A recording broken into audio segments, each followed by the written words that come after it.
성도 여러분 반갑습니다. 오늘도 우리 주님과 함께하는 귀하고도 복된 하루가 된 줄로 믿습니다. 오늘 우리가 함께 은혜를 나눌 본문 말씀 신약성경 요한복음 6장 10절부터 13절까지에 있는 말씀입니다. 요한복음 6장 10절부터 13절까지에 있는 말씀 봉독합니다. 예수께서 이르시되 이 사람들로 앉게 하라 하시니 그곳에 잔디가 많은지라 사람들이 앉으니 수가 5,000명쯤 되더라. 예수께서 떡을 가져 축사하신 후에 앉아있는 자들에게 나눠주시고 물고기도 그렇게 그들의 원대로 주시니라. 그들이 배부른 후에 예수께서 제자들에게 이르시되 남은 조각을 거두고 버리는 것이 없게 하라 하시므로 이에 거두니 보리떡 5개로 먹고 남은 조각이 12바구니에 찼더라. 아멘. 어떻게 할 일을 미리 아시고, 그러니까 이 오병이어의 기적, 물고기 2마리와 보리떡 5개로 남자 어른만 5,000명이 넘는 사람들이 광야에서 빈 들에서 먹고도 남았던 이 놀라운 기적의 역사를 예수님은 이미 계획하셨고, 계획한 모든 일들이 착착 진행된 다음에 예수님이 움직이기 시작을 하시는 장면이 오늘 본문입니다. 예수님의 계획은 제자들로 하여금 현실적인 상황이 자기들의 능력으로는 해결이 불가능하다라고 하는 것을 스스로 확인하게 하는 것이 첫 번째 단계였습니다. 우리의 힘으로는 이 문제를 해결할 수 없다.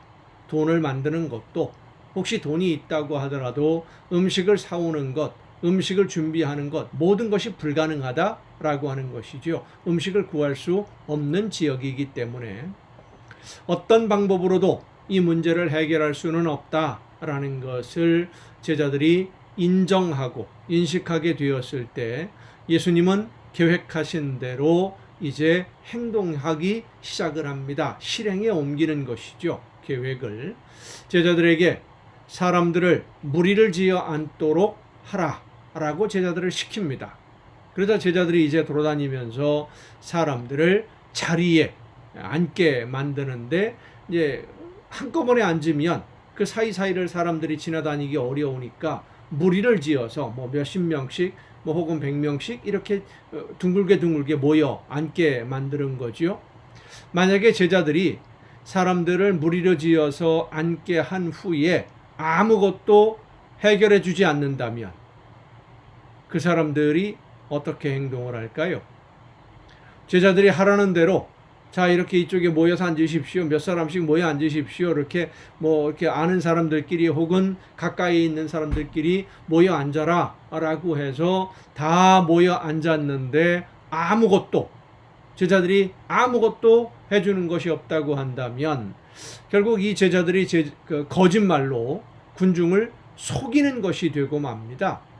하지만 그 이후에 어떤 일이 벌어질지 제자들은 알지 못했지만 예수님이 말씀하시는 대로 순종했다는 것입니다. 제자들은 예수님의 말씀에 순종할 때 어떤 일이 일어나는지를 이미 가나의 혼인잔치에서 경험을 한 적이 있습니다.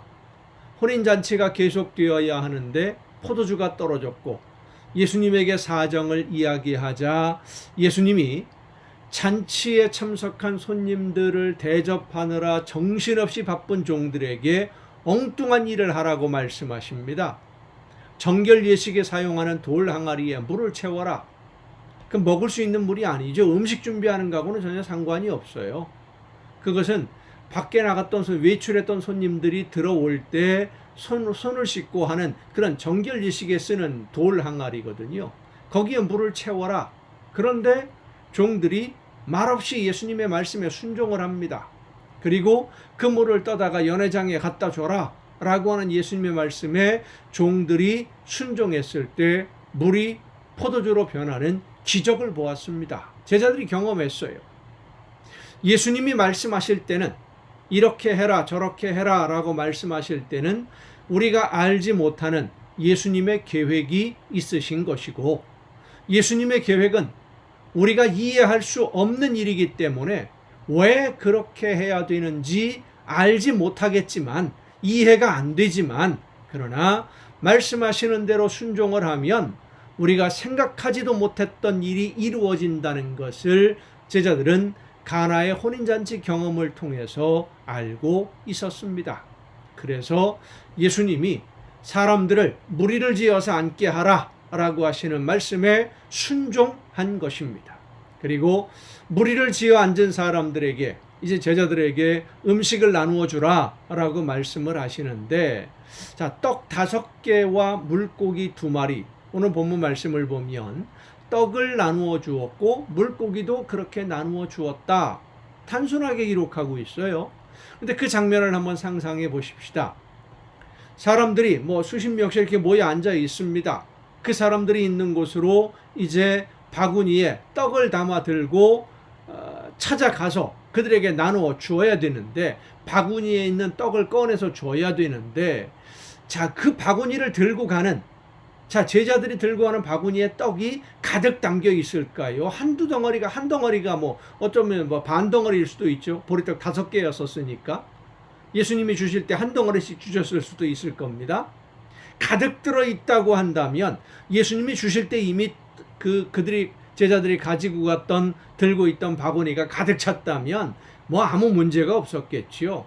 그런데 기적은 그렇게 일어나지 않았던 것 같습니다. 가나의 혼인잔치에서도 종들이 물들을, 정결 예식에 쓰는 돌 항아리에 채워진 물을 떠다가 연회장에게 주었을 때 포도주로 변했거든요. 그러니까 제자들이 지금 바구니를 들고 갈 때 그들의 바구니 속에는 떡 한 조각 그렇게 들어 있었을 것 같아요. 가득 들어있는 바구니 들고 가서 나누어 준다면 누구나 다 할 수 있는 일이지만, 한 덩어리만, 떡 하나만 있는 바구니를 들고 나누어 주러 군중들이 있는 곳으로 가게 된다고 하면 여러분 같으면 어떤 마음이 들었을까요? 어떤 심정일까요? 제자들이 들고 있는 바구니에 떡이 충분하게 차고 넘치지 않았을 것입니다. 그런데도 제자들은 그 작은 떡 바구니를 들고 사람들에게로 갑니다. 그리고 예수님의 말씀대로 나누어 주기 시작했습니다.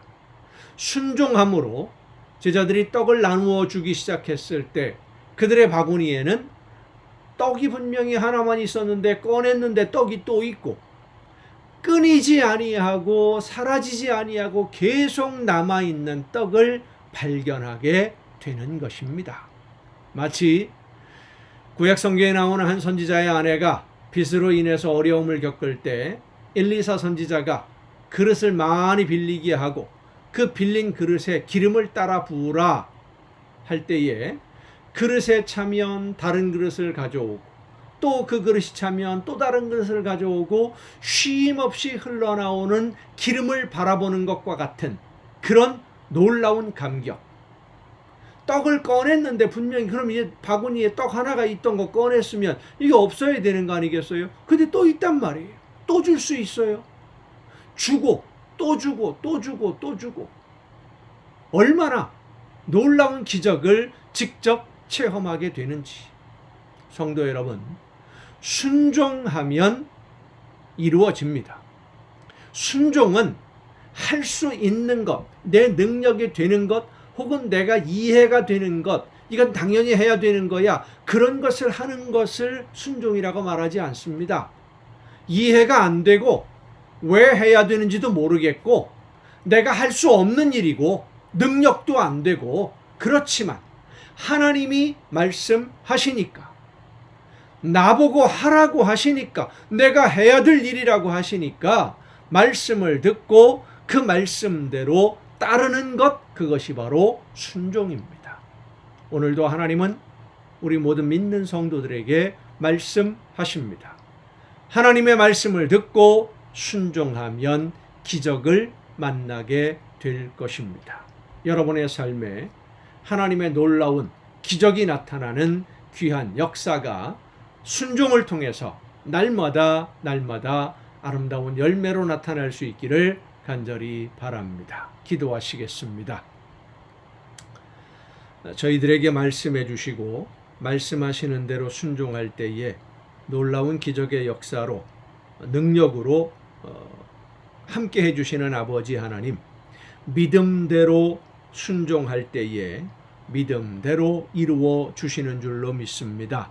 하나님이 말씀하시는 것을 귀 기울여 듣고 성령께서 이끄시는 대로 순종하되 기쁜 마음으로 즐겁게 순종함으로써 하나님이 원하시는 모든 아름다운 열매를 맺어가는, 그래서 하나님께 영광 돌리며 세상 모든 사람들에게 하나님의 영광을 드높이는 우리 모든 믿는 성도들이 되게 하여 주시옵소서.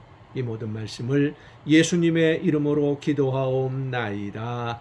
아멘.